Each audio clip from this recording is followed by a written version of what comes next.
ఆ మేలుకు తగినట్లుగా మనం ప్రవర్తించడము మానేస్తాం. దేవునికి దూరంగా వెళ్ళిపోతాం. సమస్య వస్తేనేమో దేవుణ్ణి అతుక్కొని ఎంతగానో భక్తిపరుడని అని అనిపించుకున్నట్లుగా జీవిస్తాం. ఆ సమస్య పోతా ఉంది, మేలుకు తగినట్లుగా ప్రవర్తించడు. ఏ మనుష్యుడు ప్రవర్తించడు. బైబిల్ గ్రంథం తెలియపరుస్తుంది. ఆ మేలుకు తగినట్లుగా ప్రవర్తిస్తేనే దేవుడు గొప్పగా మన యొక్క ఉండి ఇంకా గొప్ప గొప్ప మేలులు సహాయం చేస్తాడు. ఇదిగో ఆ మేలుకి తగినట్లుగా ప్రవర్తించట్లేదా? హిజ్కియా పొందుకున్నాడు కదా. ఏం పొందుకున్నాడు?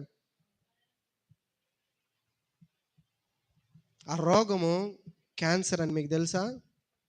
రాచపుండు అని ఉంటుంది బైబిల్ గ్రంథంలో. అది పొందుకున్నాడు హిజ్కియా. ప్రియ దైవ జనాంగం, మనల్ని మనం పరిశీలన చేసుకోవాలి. ఇకప్పుడు గుర్తొచ్చాడంట దేవుడు. హిజ్కియా హృదయ గర్వము విడిచి తనను తాను తగ్గించుకున్నాడు. దేవునికి స్తోత్రం, హల్లెలూయా. ఎప్పుడైతే మనల్ని మనం, అప్పుడే ప్రభు మనకి తోడుగా ఉంటాడండి. హిజ్కియా ఆ రీతిగా గర్వించాడంట. ఇదిగో యుద్ధం చేసింది నేనే, ఇదిగో సన్హరీబు కండలు తిరిగినోడు,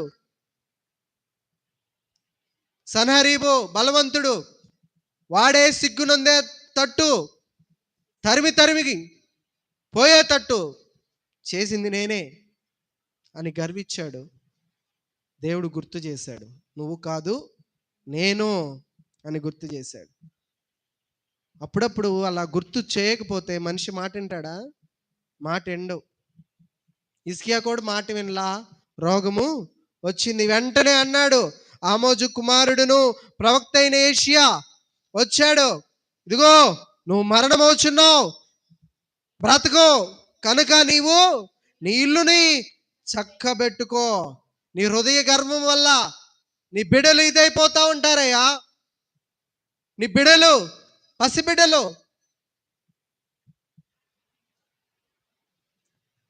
చిన్నప్పుడే తండ్రి లేకుండా వారి యొక్క జీవితంలో ఎలా చేస్తావు? నీ ఇల్లు చక్కబెట్టుకో, ప్రతిదీ చక్కబరుచుకో అని చెప్పగా హృదయ గర్వం విడిచి ఎటు తిప్పుకున్న ఈ దేవుని యొక్క శక్తిని మనము పొందుకోవాల్సిందిగా దేవుని పేరట నేను మీతో మనవి చేస్తా ఉన్నాను.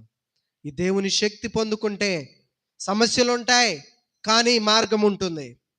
దేవుని యొక్క శక్తిని పొందుకున్నప్పుడు ఆశీర్వాదాలు ఉంటాయి. తర్వాత గర్వం ఉండకూడదు. గర్వం ఉంటే ఏమవుతుంది? మరలా దేవుని ఉగ్రత వస్తుంది. దేవుని యొక్క శక్తిని మనము ఈ యొక్క మధ్యాహ్నంలో పొందుకోవాలి అంటే పరిశుద్ధాత్మతో నింపబడిన వారిగా మనం ఉండాలి. ఈ కొద్ది మాటలు ప్రభు మన యొక్క వినికిడిలో దీవించి ఫలింప చేయునుగాక. కళ్ళు మూసుకున్నట్లయితే ప్రార్థన చేసుకుందాం. పరిశుద్ధుడా, ప్రేమ నమ్మకం కలిగిన మహా గొప్ప దేవ, నీ ఘనమైన నామమునకు లెక్కలేని వందనాలు, స్తోత్రాలు అయ్యా. నీ యొక్క శక్తి ఏంటో మాకు ఈ రోజున వివరించావయ్యా. నీ శక్తి ఎంతో గొప్పది. ఆ శక్తిని మేము పొందుకోవాలి అంటే అయ్యా, ఎంతో పరిశుద్ధ ఆత్మని మేము పొందుకోవాలి.